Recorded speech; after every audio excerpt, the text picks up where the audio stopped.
But WhatsApp has an option to release space, and the best thing about this is that you can do it selectively.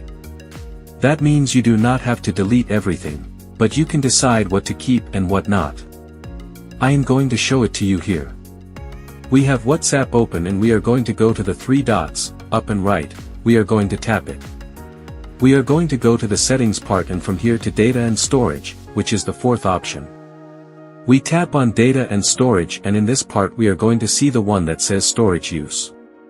And here what we can see is the different chats we have and how much space each of these is occupying.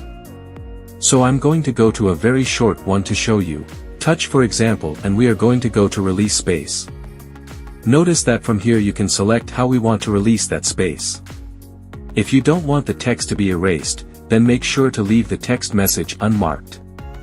Notice that I am marking the audio messages that weigh 374 kilobytes.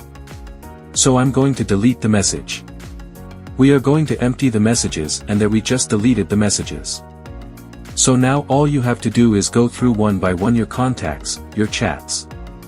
And from there, go freeing up depending on what you want to delete, videos, audio messages, or both.